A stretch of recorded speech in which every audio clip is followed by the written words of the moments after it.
шитье, сладой Христенко, отдыхай душой, наслаждайся моментом. Лоскутное шитье, лоскутное шитье, лоскутное шитье. Да, всем доброго дня. Я Лада Христенко, мастер лоскутных одеял, продюсер Академии лоскутного шитья. Сегодня у нас вторник, 9 сентября, 617 лоскутный эфир. Ну, поскольку начался новый учебный год, то, конечно, перед тем, как начать новый учебный год, я в нашей группе Telegram «Лада о лоскутном шитье» сделала небольшую анкету, где собрала ваши запросы. Что вы хотите увидеть, услышать, узнать в новом учебном году. Результаты, ну, скажем так, меня не удивили, но, в принципе, порадовали. Почему? Потому что вы по-прежнему хотите лоскутные юбки, лоскутные жилетки, лоскутные сумки, лоскутные куртки, что там еще как бы. То есть, в принципе, запрос понятен, да? И я бы отметила такой акцент, что уже люди стали постоянно запрашивать, как использовать старые изделия, как использовать бэушные изделия, как использовать лоскуточки маленькие от ткани. Ну, то есть идет некий процесс экономии, я понимаю, почему я профессиональный экономист. Сегодня мы с вами поговорим о кромках. Кромки от тканей. И сразу, чтобы вас не томить, мы будем разбирать пошив вот такого изделия. Это все из лоскутных кромок. Подношу поближе. Секундочку. Вообще-то это чехол для ноутбука. Вот. Я прямо складываю. Смотрите. С плоской ручкой. Вот то, что у меня получилось. Это чехольчик, который вы можете запихать в рюкзак или который вы можете таскать в руках. Здесь специфическая достаточно ручка. Это мы все с вами разберем. Сейчас коротко о том, что такое кромка. Открываем шкаф и берем совершенно любую ткань. Вот, допустим, да? Смотрите. У ткани есть ширина. Ширина ткани для пэтчворка составляет обычно 110 сантиметров. Есть еще специфическая ткань, в основном она американская, которую используют для бэка. Бэк – это что? Задняя часть.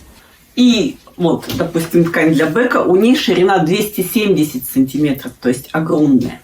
Вот она используется, эта ткань, как правило, на подкладку для лоскутных квилтов, которые стягают на лонгарами, чтобы не было швов.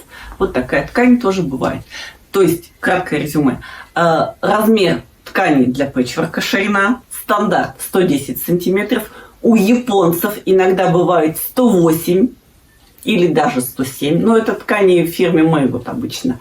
И иногда встречаются ткани тоже, которые производят производители пэтчворковых тканей, ткани для лоскутного шитья, для бэка, то есть задней части одеяла. Ее ширина 270 сантиметров. С этим понятно? Поехали дальше. Теперь о кромках. Ну вот мы посмотрели с вами вот такую ткань, допустим. Да, но ткани бывают совершенно разные расцветки. Кромка с двух сторон ткани. В чем функция кромки? Функция кромки предохранять ткань от осыпаний. Вот она такая функция. То есть это функция защитная. Помимо защитной функции у кромки есть технологическая функция. Почему? Здесь указаны сведения о производителе. Какая фирма произвела вот эту ткань. И даже посмотрите, ткань у нас цветная. Да, вот здесь показаны цвета, которые использовались при печати. Когда мы с вами разбираем курс цветоведения, мы с вами говорим о том, что вот эти цвета очень полезно использовать для того, чтобы подбирать ткани-компаньоны к этой конкретной ткани.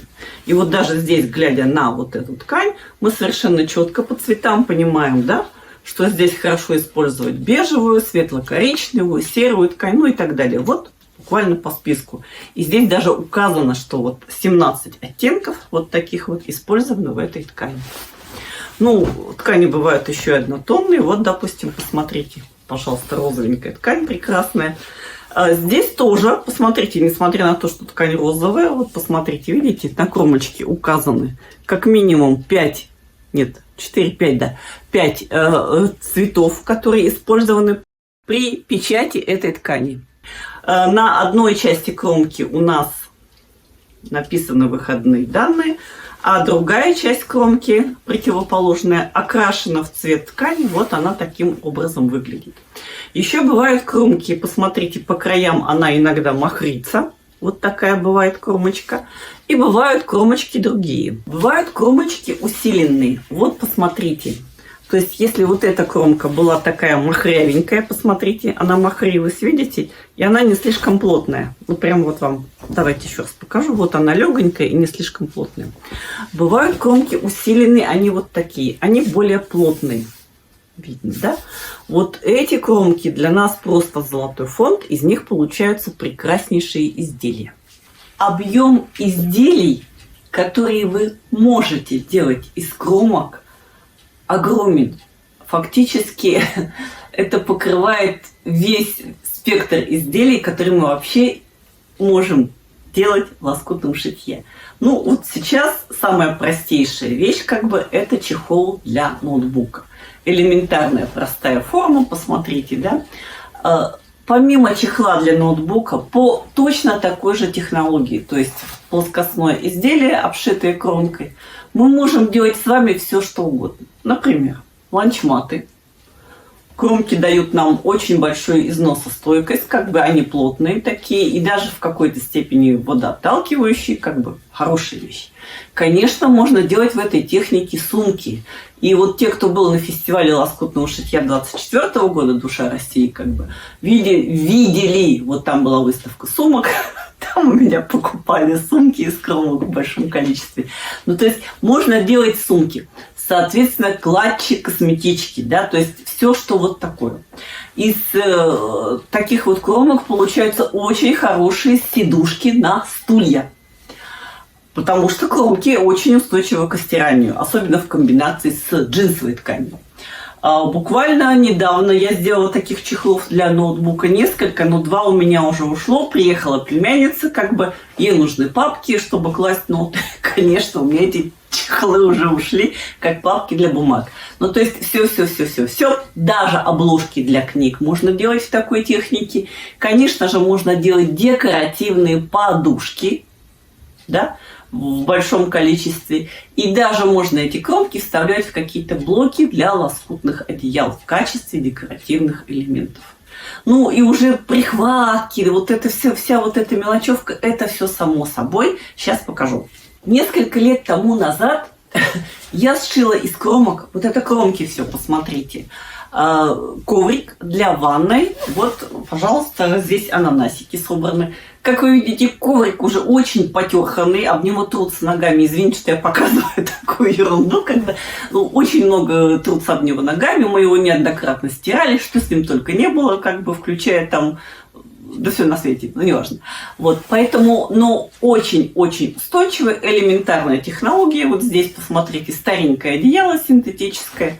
Вот здесь сверху кромки, работает прекрасно, долговечно. Достаточно эстетичное изделие.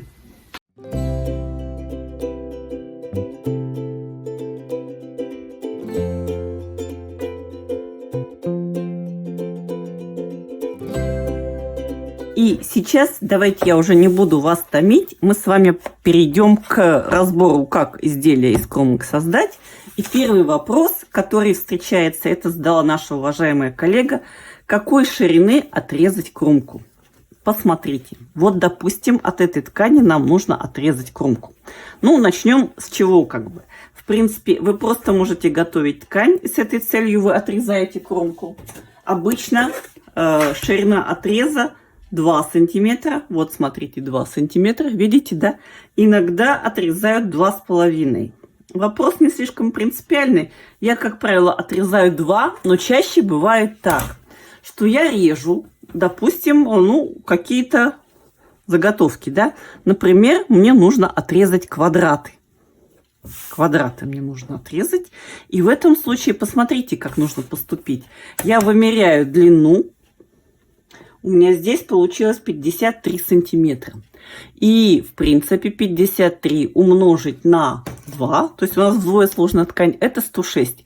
То есть я знаю, что если мне нужно нарезать квадраты 10 на 10 сантиметров, у меня получится, только 10 квадратов. А вот эти 6 сантиметров остальные у меня уйдут в отрез. Как в этом случае можно поступить? Если вы хотите кромку побольше, вы, конечно, вот 50 сантиметров нарежете, и у вас вот такая кромка останется. Смотрите, довольно-таки много, да? Но если вам, например, надо отрезать, ну, по 7 сантиметров, скажем, да, изделия, какие-то детали, тогда мы смотрим. У нас с вами 106 сантиметров ширина и делим на 7. У нас с вами получится, к примеру, 15 квадратов. 15 умножить на 7, это получается 105. То есть нам с вами понадобится 52,5 сантиметра. Вот столько. И кромка у нас будет, смотрите, вот сюда, вот она, будет уже значительно уже. Но, в принципе, если вы режете там для каких-то своих целей, вот, пожалуйста, 2 сантиметра ширина кромки. Ответила на этот вопрос.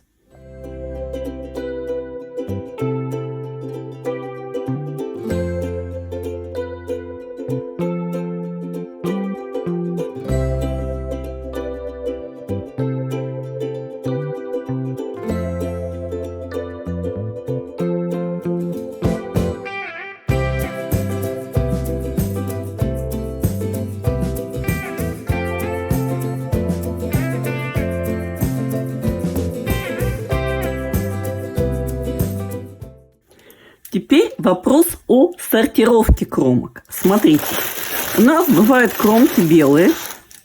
Посмотрите, пожалуйста, вот они, белые, да? Как обычно с надписями. Здесь не слишком важен цвет кромки, цвет ткани, точнее, да? И в этом случае мы все белые кромки с вами сортируем в одну кучу. Вот куча, в которой собраны в основном черные и синие кромки. Пожалуйста, да? Вот куча, в которой собраны в основном что? Красные и оранжевые кромки. Это способ сортировки кромок по цвету.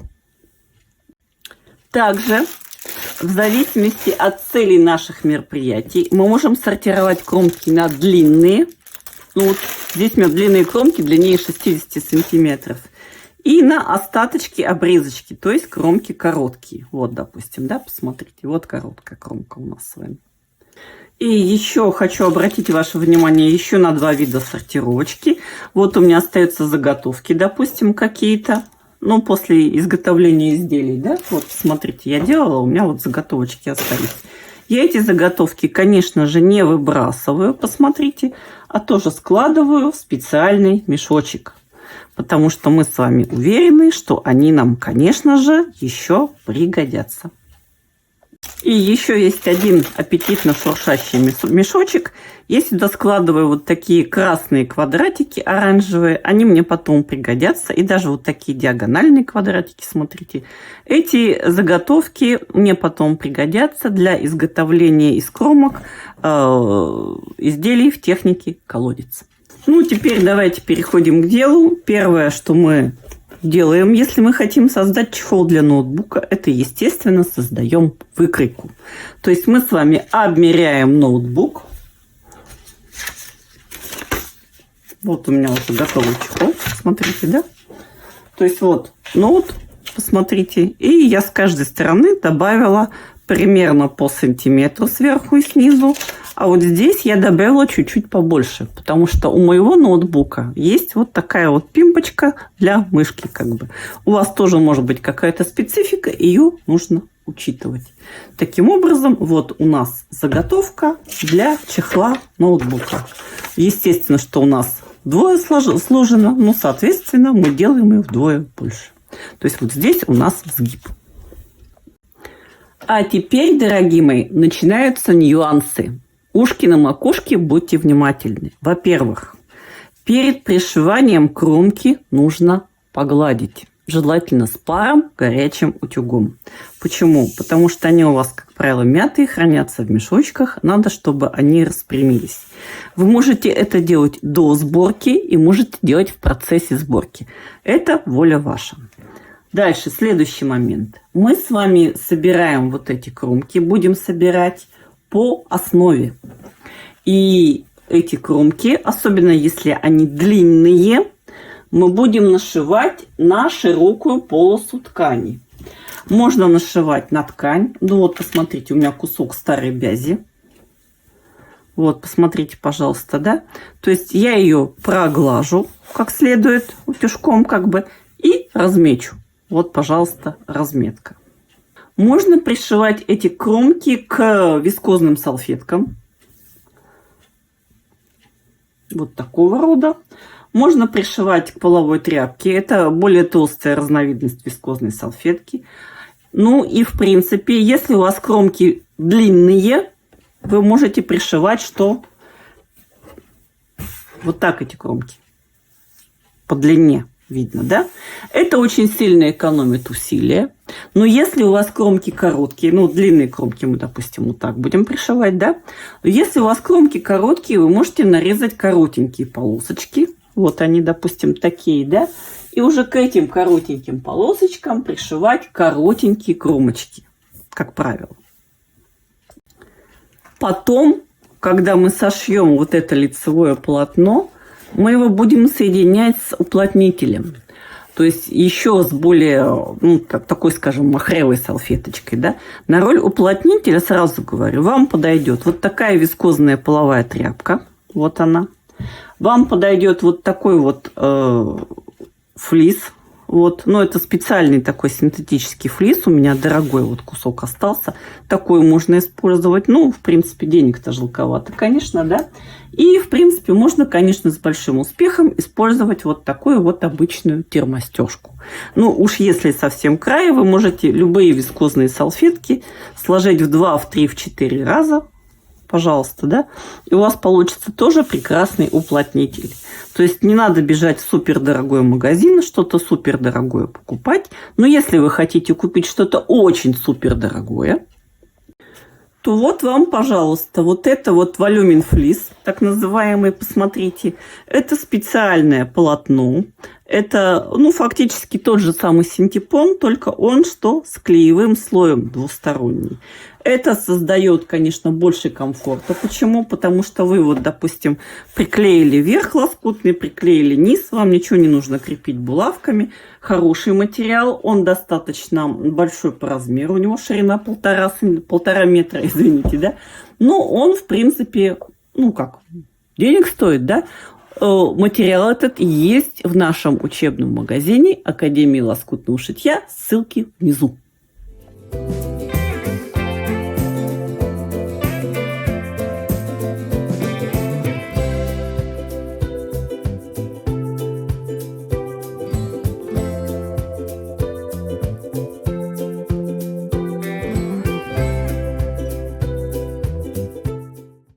И вот после того, как мы с вами ткань простым карандашом разметили, мы приступаем к пришиванию кромок к основе.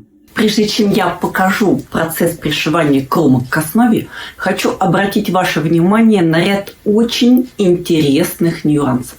Первое. Во-первых, мы пришиваем с вами кромку достаточно близко к ее краю. И это идеальный тренажер как для начинающих, так и для опытных лоскутниц держать строчку ровно.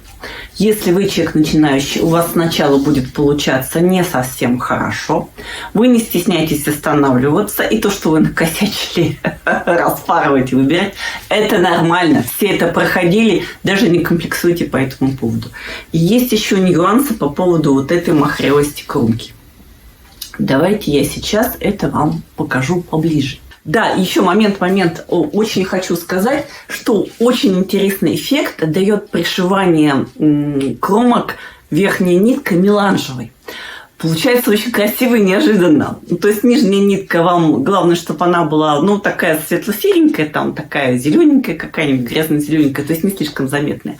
А вот по поводу верхних ниток вы можете брать меланжевые нитки любой красоты. Можете даже брать там какие-то яркие нитки. Ну, то есть главное, чтобы это соответствовало замыслу вашего изделия. Ну, получается очень круто. Ну, давайте сейчас детали покажу. Итак, смотрите, вот у нас основа. Ну, понятно, что это простенький кусочек бязи. На этот кусочек бязи пришивать с левой или с правой стороны совершенно все равно. Самая простая кромка у нас вот такая, посмотрите. То есть эта кромка ровная, с ровным краем, уплотненным. Как мы ее пришиваем? Мы ее кладем вот сюда, посмотрите. И я начинаю пришивать буквально в миллиметре от края. Нитки у меня здесь меланжевые. Шаг стежка примерно 2,5, ну 2,7 может быть с миллиметра. Так, и так, смотрите. Так, убираю нитку. И очень ровно.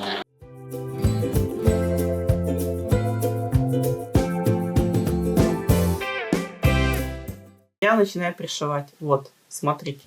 Получилось очень-очень-очень ровно, да? Теперь, допустим, будем пришивать вот с этой стороны. Так, сейчас.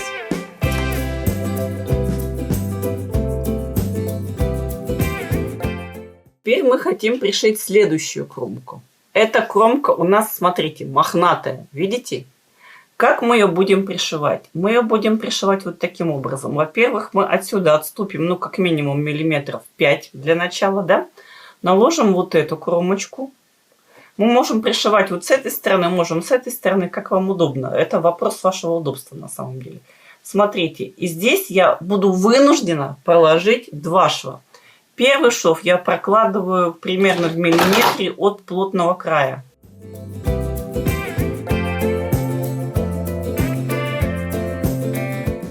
А второй шов, смотрите, кромка у меня поглаженная.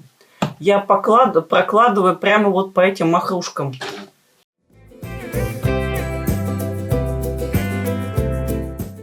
Видите, да? Посмотрите, что у меня получилось. Вот такой вариант. Теперь, что нам делать, если мы хотим, если у нас нет кромки, но есть вот такая полосочка ткани, допустим, да? Эту полосочку ткани мы складываем пополам. И можем пришить ее так же, как кромку. То есть вот так вот сложить. Посмотрите, да? Вот так наложить. И что? Пришить. Точно так же, как кромку в миллиметре от края.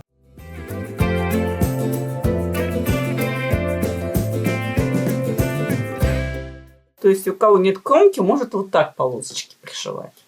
Ну и в принципе, смотрите, вот у нас полосочка.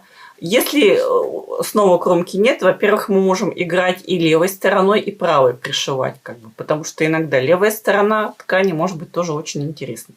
Допустим, мы не хотим пришивать вдвое, а просто хотим пришить полоску. В этом случае мы действуем как обычно, то есть пришиваем как лоскутную мозаику. Вот таким вот образом пришили, да, посмотрите, отвернули. И при желании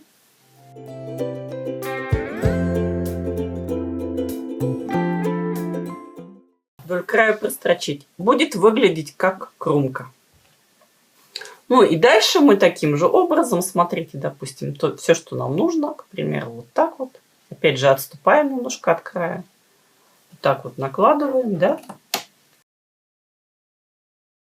И в миллиметре от края прострачиваем. Вот эта кромка у нас уже закрепленная.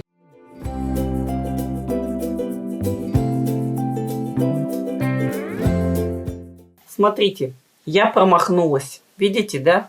Я промахнулась. Вот тут вот вышла за кромку, вот тут накосячила. Как бы. Что делать? Конечно же, тут же что? Перешить. То есть пришить еще раз правильно. Не бойтесь это исправить, потренируйтесь. Сейчас я распорю этот шов. Уберу все лишние нитки, конечно же. Вот теперь по-правильному наложу еще раз эту кромочку. Желательно, конечно, ее перед этим еще раз погладить утюжком, да? И теперь, смотрите, аккуратненько. Куда не спеша ставлю. Ну, я знаю уже, что я ошиблась. Не торопимся, ровно идем.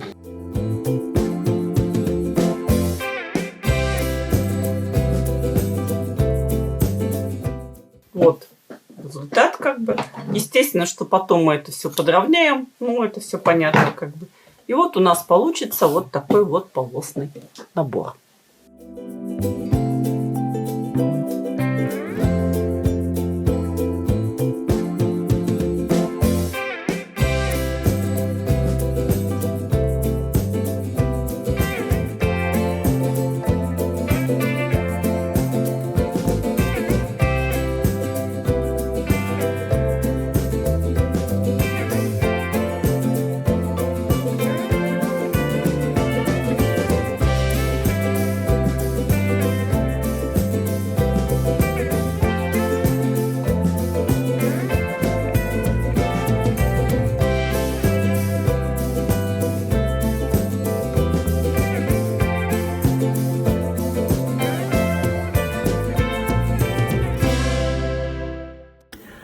После того, как мы пришили с вами кромки к основе, мы эти кромки режем на полосы. Но здесь возникает вопрос, а какого размера резать вот эти полоски, какой ширины? Это зависит от вашего замысла.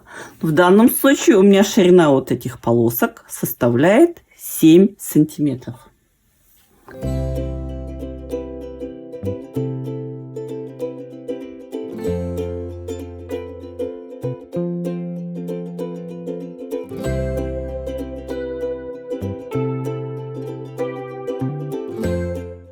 Следующий этап – это нарезка полос на квадраты. Ну, мы знаем, что у квадрата длина равна ширине.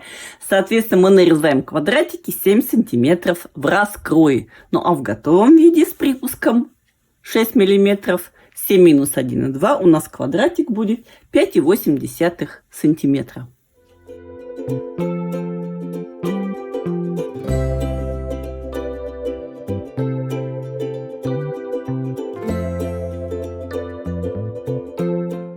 После того, как мы все с вами нарезали, а сколько нам понадобилось квадратов? У нас 1, 2, 3, 4, 5, 6 по ширине и 1, 2, 3, 4, 5, 6, 7, 8 по длине. Таким образом, у нас 6 и 8, 48. То есть нам надо 24 квадрата темных и 24 квадрата светлых.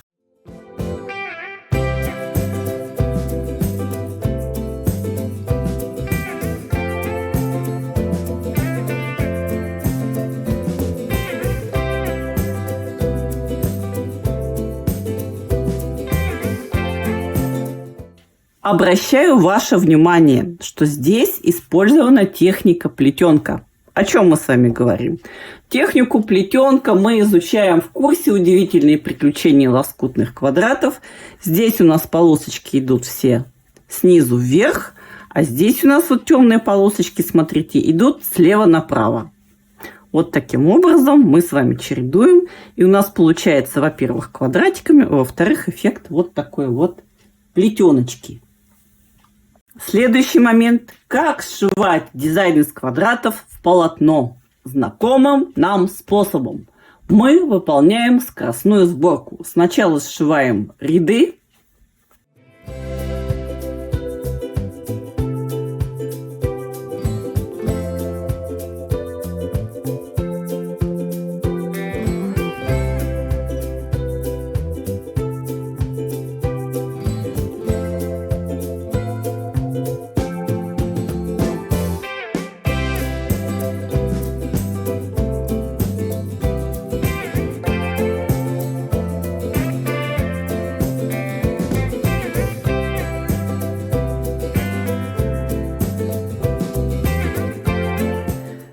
И следующим этапом сшиваем вот эти вот ряды между собой.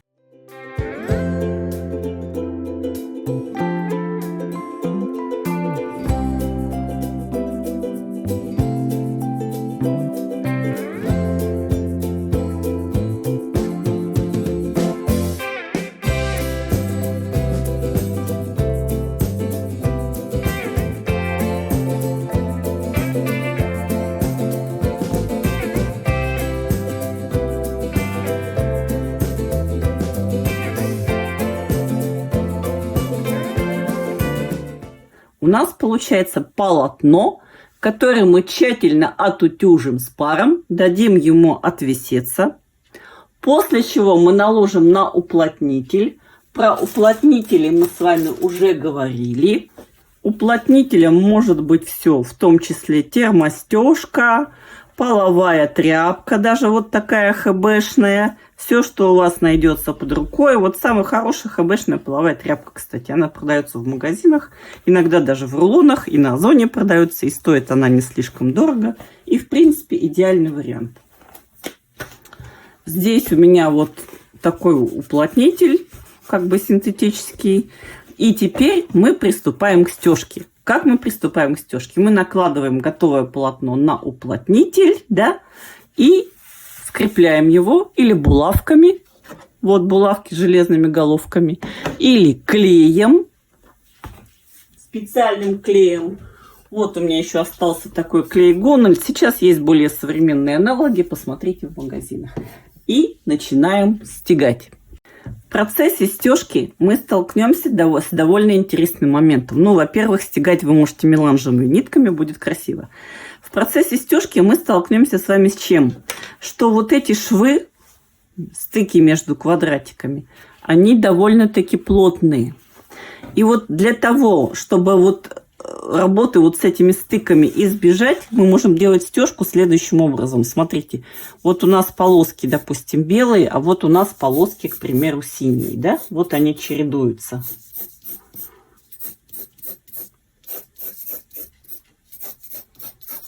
Мы можем делать стежку по полоскам. То есть, смотрите, мы делаем вот такие вот лабиринты.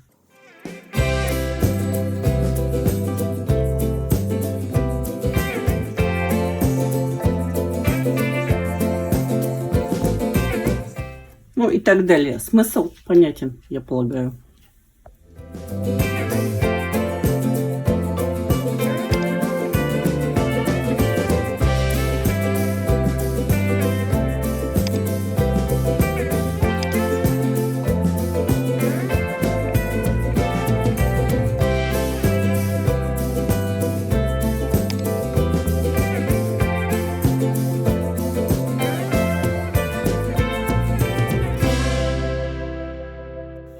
Вот, посмотрите на фото.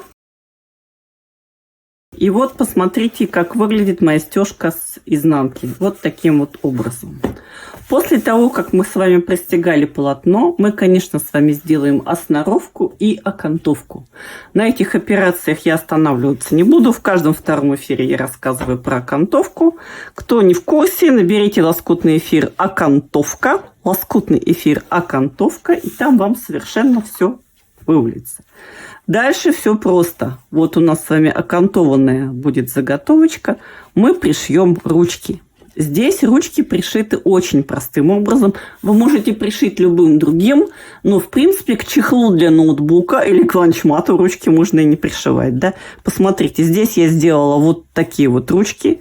Это из той же самой заготовки, которая у меня была вот полосочка, видите, да? Я просто ее аккуратненько сшила. Как я ее сшила? Сейчас покажу. Я взяла полоску шириной 7 сантиметров. Ровно такие же полоски, смотрите, я нарезала вот. Я ее загнула вот так вот. И загнула вот так. И после этого вот этот загнутый край я что? Пришила вот таким образом. То есть я пока еще только загибала. И только вот здесь вот я сделала строчку. Я ее сделала в одну сторону и для закрепления в другую сторону. Вот, посмотрите, вот эта строчка сделана. Вот она, пожалуйста, да, видно.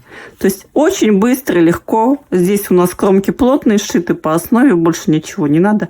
А вот эти балбошки, которые мешают выйти, да, это я просто что, края вот так, что загнула вот так и зашила на руках. После этого я сделала шлевки. Вот они, шлевки я посадила плотно. Посмотрите, пожалуйста, поближе. Вот они пришиты очень плотно. То есть ручка эта ходит, она не объемная. Если чехол лежит плоско, она не мешается совершенно. Вот я кладу ноут, видите, удобно. Удобно. И внутрь положу, тоже будет удобно. Как бы. То есть нам эта ручка не мешается. Но если ноут надо вдруг понести, мы вот их достаем, эти ручечки, и вот так они у нас держатся. Итак, доблестные труженицы ножа и мата. Новый год учебный мы с вами начали с повторения. Что мы с вами повторили? Во-первых, мы с вами повторили про кромки. То есть, что кромки – это прекрасный материал, из которого мы можем делать утилитарные и полезные изделия. Во-вторых, мы с вами повторили, что кромки надо пришивать аккуратно, держать соответствующий припуск ровный, и вам дает возможность шитье вот этого изделия потренироваться в шитье, то есть в создании ровного припуска. Прекрасный тренажер. Что мы еще с вами повторили? О том, что нужно делать окантовку. да? И как делать окантовку как раз вот на этом изделии вы повторите. Смотрите соответствующий лоскутный эфир. Окантовка ланчвата, по-моему, да? Значит, и что еще важно? Мы сегодня посмотрели вот этот вот волюмен флис, прекрасный клеевой материал, который очень хорошо использовать для ваших лоскутных изделий. И еще мы с вами вспомнили, что меланжевые нитки – прекрасный материал для отделки, то есть для завершения обработки ваших лоскутных проектов. Сразу предвижу вопрос. Вы спросите, можно ли вот по этой технологии сшить косметичку, например, размером поменьше. Конечно, можно, дорогие мои. Вот выкройка косметички, пожалуйста. Как составить эту выкройку, смотрите соответствующее видео. Вот ссылки. Так что шейте на здоровье. Время пришло, уже пора начинать учебу. Поэтому шейте. Я буду рада вас видеть на нашем канале. И, конечно, те, кто еще не пришел к нам учиться в Академию лоскутного шитья, в начальную и среднюю школу, чего вы ждете? В конце концов, пора начинать шить. Приходите, ссылочка внизу.